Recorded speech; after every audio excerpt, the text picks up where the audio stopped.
வாழ்க ஜோதிடம், வளர்க ஜோதிடக்கலை. நான் பண்டிட் பாலசுப்ரமணி, கோடம்பாக்கத்திலிருந்து. ஜோதிட சாஸ்திரத்தில் நாம் இன்று காண இருக்கும் ஆன்மீக ஸ்தலம் என்னவென்றால், விழுப்புரம் மாவட்டம் திருவக்கரை பகுதியில் அமைந்திருக்கின்ற சந்திர மௌலேஸ்வரர் திருக்கோவில் பற்றிய சிறப்பம்சங்களை காண இருக்கின்றோம். பொதுவாக ஒவ்வொருவருடைய ஜாதகத்திலும் ஏதேனும் ஒரு கிரகம் வக்ரமாக இருக்கும். சில ஜாதகங்களில் பார்த்தீர்கள் என்றால் வக்ர கிரகமானது ஒன்றிற்கு மேற்பட்டும் இருக்கும். இப்படிப்பட்ட வக்ர கிரகங்களுடைய தோஷங்களை நிவர்த்தி செய்வதற்கென்று சிறப்பாக இருக்கக்கூடிய கோவில்தான் இந்த திருவக்கரையில் அமைந்திருக்கின்ற சந்திர மௌலேஸ்வரர் கோவில். இந்த கோவிலின் சிறப்பம்சம் என்னவென்றால், இங்கிருக்கின்ற சன்னதிகளில் உள்ள எல்லா தெய்வங்களுமே வக்ரகதியாக இருக்கின்றது, வக்ர நிலையில் இருக்கின்றது. மிக முக்கியமாக வக்ர சனி தனித்த ஒரு சன்னதியில் இருக்கின்றார். அதேபோல வக்ர காளியம்மனும் இருக்கின்றார். திருவக்கரை வக்ர காளியம்மன் என்றாலே மிகவும் பிரசித்தி பெற்ற ஸ்தலமாக இருந்து கொண்டிருக்கிறது. ஆக உங்களுடைய ஜாதகத்தில் வக்ர கிரகத்தினுடைய பாதிப்பு இருந்தால் கண்டிப்பாக இந்த கோவிலுக்கு சென்று வருகின்ற பொழுது அந்த வக்ர கிரகத்தினுடைய தோஷமானது நிவர்த்தியாகும்.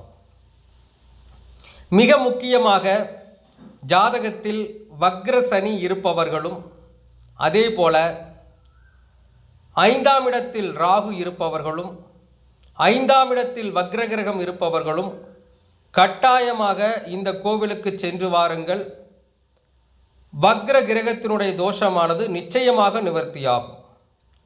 அதேபோல புத்திர தோஷமுள்ள எந்த நபராக இருந்தாலும் இந்த கோவிலுக்கு சென்று வரலாம். அதிலும் மிக முக்கியமாக 5இல் ராகு, 5இல் வக்ர கிரகம் இருப்பவர்கள், 5இல் சனி வக்ரமாக இருப்பவர்கள், இவர்களுக்கெல்லாம் மிக மிக அவசியமான ஒரு ஸ்தலமாக இந்த ஸ்தலம் இருக்கின்றது.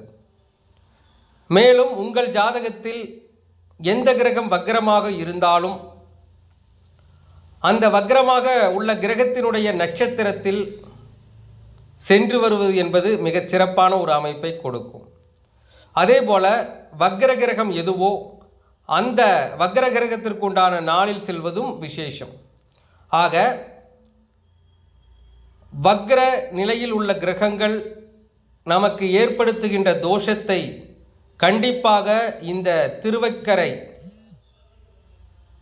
ஸ்தலமானது நிச்சயமாக நிவர்த்தி செய்யும். மிக முக்கியமாக வக்ர கிரகம் எந்த நட்சத்திரத்தில் இருக்கின்றதோ அந்த நட்சத்திரமும் அந்த வக்ர கிரகத்தினுடைய நாளும் ஒன்றாக இணைந்து வரும்போது செல்கின்ற பொழுது மிகச்சிறப்பான ஒரு நிவர்த்தியானது உங்களுக்கு கிடைக்கும். ஆக வக்ர கதியில் நிறைய கிரகங்கள் இருப்பவர்கள் இந்த கோவிலுக்கு சென்று வாருங்கள். மிக முக்கியமாக 5இல் ராகு, 5இல் வக்ர கிரகம் இருப்பவர்கள், சனி வக்ரமாக இருப்பவர்கள், இவர்கள் மூவர்களுக்கும் ஏற்ற கோவில் இந்த கோவில். கண்டிப்பாக உங்களுடைய அந்த வக்ர தோஷமானது நிவர்த்தியாகும். அனைவரும் சென்று வாருங்கள். நம்முடைய ஆன்லைன் பக்தி அஸ்ட்ரோ டிவி சேனலை சப்ஸ்கிரைப் செய்து கொள்ளுங்கள். இது போன்ற நல்ல பயனுள்ள பல வீடியோக்களை தொடர்ச்சியாக உங்களுக்காக கொடுக்க காத்திருக்கின்றோம். அனைவருக்கும் நன்றி, வணக்கம், வாழ்க வளமுடன்.